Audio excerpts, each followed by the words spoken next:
When it comes to U.S. presidential assassinations, you probably think of Lincoln shot by John Wilkes Booth, or Kennedy collapsing under the hand of Lee Harvey Oswald.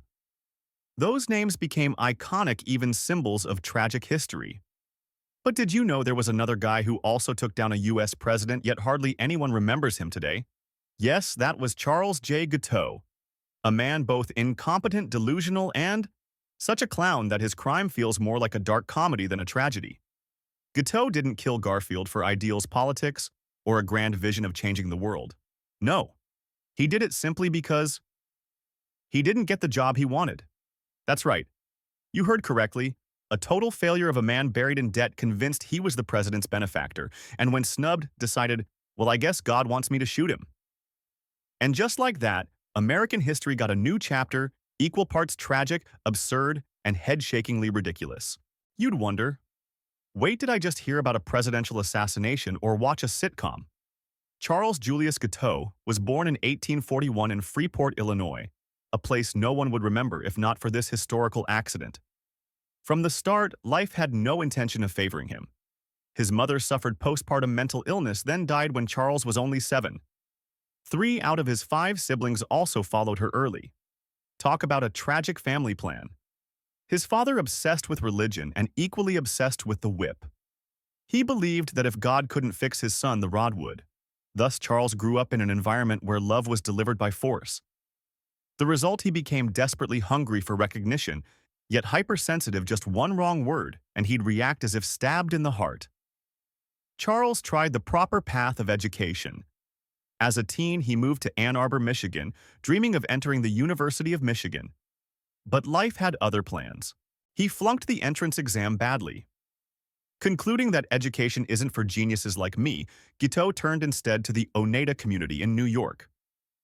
Their philosophy centered on Christian perfectionism, living without flaw, a perfect Christ-like existence. But instead of prayer and soul cleansing, their method was weekly roast sessions. Every week, the community sat down to rip apart each other's flaws. Not only that, Oneida was ahead of its time in controlling reproduction. Want kids? You had to apply. A council would judge if you had enough moral virtue, spirit, and good genes. Even if approved once the baby was born after about a year, it would be taken from the mother and raised collectively. What most people remember about Oneida, though, was free love. Sounds like a 19th century hippie movement. No one belonged to anyone, everyone belonged to everyone. Exclusive relationships were banned, and intimate fellowship was encouraged, but not for Guiteau. Why? Simple. He was too arrogant, constantly picked fights, and took critiques as personal attacks. While others saw criticism as ritual, he saw it as insults and held grudges. Result: no one wanted to touch him. Of course, Guiteau never admitted he was the problem. In his mind, the community simply lacked the brilliance to recognize his greatness.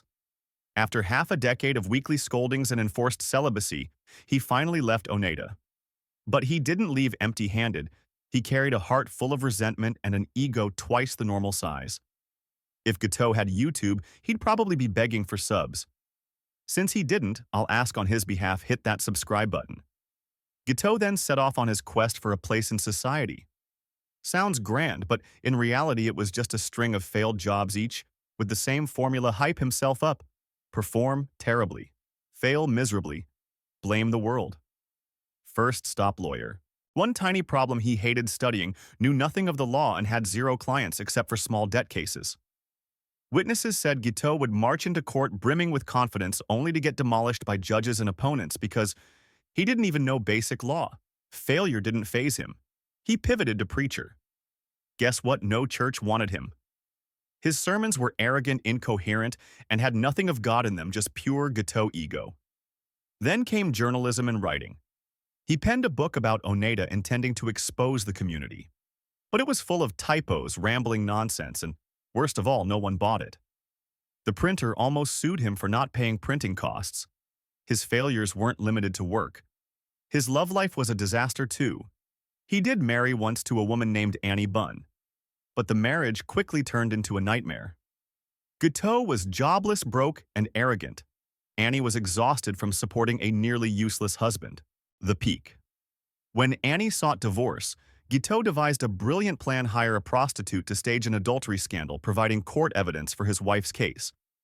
In other words, he faked his own infidelity so his wife could legally dump him. As a bonus, the only souvenir Guiteau got from this scheme was syphilis.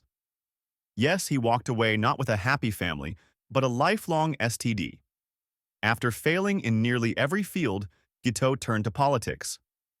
During the 1880 U.S. presidential election, all he did was write a speech supporting candidate James A. Garfield. He grandly titled it, "Garfield Against Hancock." Sounds big, but nobody read it. In his delusional mind, though, this masterpiece was the very reason Garfield won.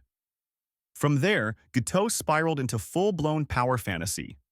He bombarded Garfield and government officials with letters demanding appointment to a lucrative diplomatic post, specifically U.S. consul in Paris. He stalked officials around Washington, loitered at the White House, and harassed anyone he thought could recognize his worth. By 1881, Guiteau was completely lost in delusion. To him, not being appointed consul in Paris wasn't personal failure, it was a colossal betrayal by President Garfield. On July 1781, he struck. At a Washington, D.C. train station, he carried a newly bought revolver. He had even chosen a gun that looked nice, so that when displayed in a museum later, it would impress posterity. When Garfield entered with Secretary of State James Blaine, Guiteau approached from behind and fired twice. One shot grazed, the other struck Garfield in the back. The president didn't die instantly. He lingered for 79 agonizing days, largely because doctors then didn't wash their hands during surgery. Garfield ultimately died of sepsis, not the bullet itself. If there were an Oscar for most ridiculous courtroom performance, Charles Guiteau would have won it. He insisted on defending himself, repeatedly declaring, "I did not kill Garfield. God killed Garfield. I just pulled the trigger." Throughout the trial, he sang, recited poetry, interrupted the judge, and even insulted the jury. He demanded that his ex-wife testify. She obliged, but only to list every sin and failure he ever committed. On June 30th, 1882, Charles Guiteau stepped onto the gallows like a rock star at his final concert. He waved to the crowd, read a poem he'd written, and insisted his death was merely a transition into immortal glory. If Instagram had existed, then he'd have live-streamed his hanging with the caption, "Going to meet God." As the rope tightened, the crowd cheered not in sorrow, but in relief that his absurd circus was finally over. The final irony: Garfield's death forced American medicine to finally adopt strict rules of hand-washing and sterilization, meaning Guiteau's only contribution to humanity was serving as a guinea pig for medical progress. So what do you think of this story? Drop your comments below and don't forget to subscribe for the next part.